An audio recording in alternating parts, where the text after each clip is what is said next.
కల్కి భగవానుడు సాక్షాత్తు శ్రీ మహావిష్ణు యొక్క 10వ అవతారం. అసలు ఎప్పుడు వస్తాడు, ఎందుకు వస్తాడు, ఎవరిని అంతం చేయడానికి వస్తాడు, వీటన్నిటి గురించి ఈ రోజు వీడియోలో అయితే చూసేద్దాం. యదా యదహి ధర్మస్య జ్ఞానిర్భవతి భారత అభ్యుత్థానం అధర్మస్య తదాత్మానం సృజామ్యః. దీనికి అర్థం, ఓ భరత వంశీయుడా అర్జునుడా, ఎప్పుడైతే ధర్మం నశించి అధర్మం భారీగా పెరిగిపోతుందో అప్పుడు నేనుగా వస్తాను అంటూ కురుక్షేత్ర యుద్ధం మొదటి రోజు నీరసించిపోయిన అర్జునుడితో శ్రీకృష్ణుడైతే చెప్తాడు. ఇదంతా కూడా గీతా బోధన ద్వారా శ్రీకృష్ణుడు చెప్తాడు. అలాగే ఇది సత్యం అని భాగవత పురాణం నిరూపిస్తుంది. భాగవతంలో మహావిష్ణు అధర్మాన్ని నాశనం చేయడానికి, ధర్మాన్ని స్థాపించడానికి ఏ అవతారాల్లో వచ్చాడో ఆ అవతారాల గురించి అయితే భాగవతంలో ఉంటుంది. భాగవతంలో మొత్తంగా 25 అవతారాల కథలైతే ఉంటాయి. హయగ్రీవుడు అనే రాక్షసుణ్ణి చంపి వేదాలను రక్షించడానికి, మత్స్య అవతారంగా హిరణ్యాక్షుణ్ణి చంపడానికి, వరాహ అవతారంగా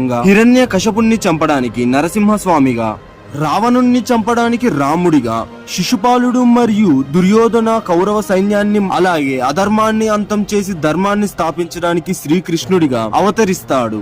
ఈ అవతారాలన్నీ వరుసగా కృతయుగం, త్రేతాయుగం, ద్వాపర యుగాల్లో ధరించాడు శ్రీ మహావిష్ణు. కానీ ఇది కలియుగం. కలియుగంలో అధర్మం ఇక ఆకాశాన్ని అంటినప్పుడు కల్కిలా తెల్లని గుర్రం ఎక్కి పొడవాటి నందకం అనే ఖడ్గాన్ని పట్టుకొని ఆయన వస్తాడు. అధర్మాన్ని, అధర్మపరులని ఆయన ఖండాలుగా నరికి చీల్చి చెండాలుతాడు. అలా చేసి ధర్మాన్ని స్థాపిస్తాడు. అయితే కల్కి ఎలా వస్తాడు, ఎప్పుడు వస్తాడు, అసలు ఆయన ఎక్కడ జన్మిస్తారు, విద్యాబుద్ధులు ఎక్కడ నేరుస్తాడు, మరియు వివాహం ఎలా జరుగుతుంది, యుద్ధం ఎవరితో చేస్తాడు, ఆయన వెనక వచ్చే సైన్యం ఎక్కడిది, ఎవరిది, యుద్ధం ఎలా జరుగుతుంది, ఎవరితో జరుగుతుంది, చివర్లో సత్యయుగానికి కలియుగాన్ని ఎలా చేరుస్తాడు అనే ఆసక్తికర, ఆశ్చర్యపరిచే విషయాలు ఎన్నో కల్కి పురాణంలో నిక్షిప్తమై ఉంటాయి. ఈ అద్భుతమైన కథనాన్ని నేను మీకు మొదటి నుంచి చివరి వరకు వివరిస్తాను. కల్కి భగవానుడి యొక్క కథ కల్కి పురాణం, విష్ణు పురాణం, పద్మ పురాణం, భాగవత పురాణాల్లో ఉంటుంది.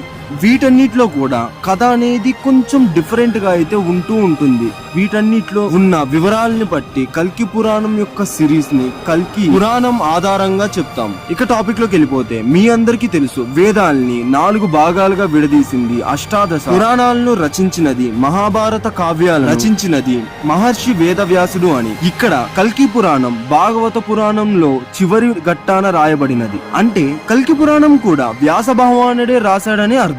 ఇక్కడ సూత్రాల ప్రకారం అయితే కలియుగంలో అధర్మం ఆకాశాన్ని అంటి అధర్మం విచ్చలవిడిగా అయినప్పుడు విష్ణుదేవుడు తన 10వ అవతారమైన కల్కి అవతారాన్ని చేపట్టి కలియుగంలోకి వస్తాడని ఉంటుంది. ఇక్కడ మనం చూసుకుంటే కల్కి అనే పదం కలంక అనే వాక్యం నుంచి వస్తుంది. కలంక అంటే ఇక్కడ అర్థం ఏమిటంటే చేసే పనికి వ్యతిరేకంగా చేయడం అని అర్థం. అంటే ఒక్క మాటలో చెప్పడానికి ధర్మ విరుద్ధంగా చేయడం అని అర్థం. ఈ కలంకాన్ని పోగొట్టడానికి ధర్మాన్ని స్థాపించేది అని దీని భావం. దీనికి ఇంకో అర్థం కూడా ఉందని అందరూ అంటూ ఉంటారు. అదేంటంటే తెల్లని గుర్రం అనే పదానికి కల్కి అనే వాక్యం బయటికి వచ్చిందని కూడా అంటారు.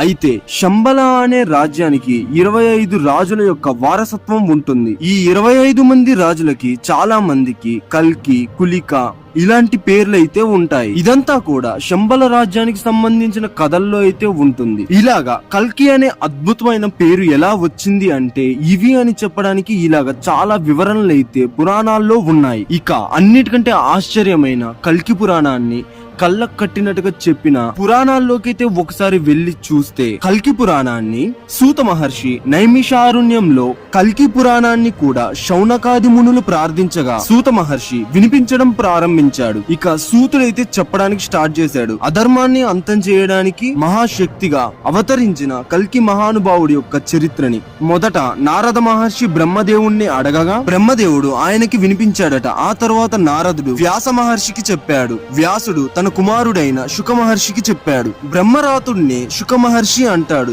ఈ శుక మహర్షియే విష్ణురాతుడికి భాగవత కథను వినిపించాడు.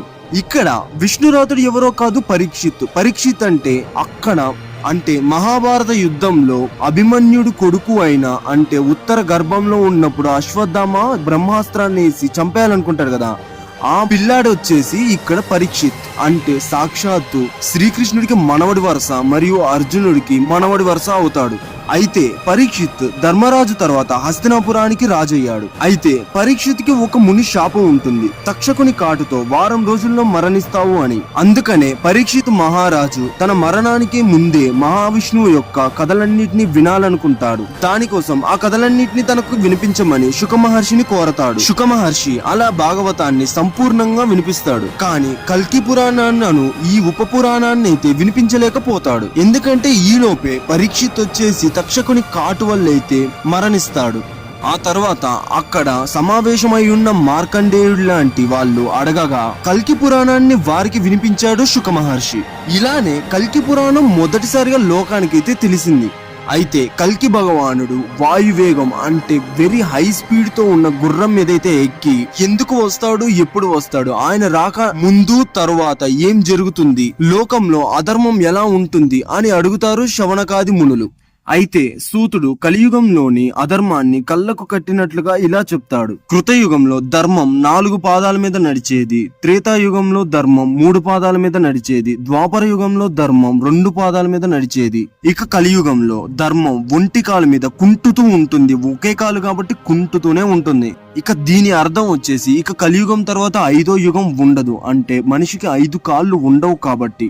అంటే అదేలాగరా మరి అప్పుడు 4 కాళ్ళ మీద నడిచింది అంటారు కదా, 4 కాళ్ళు అంటే కాళ్ళు కాదు, 4 పిల్లర్స్ లాంటివని అర్థం.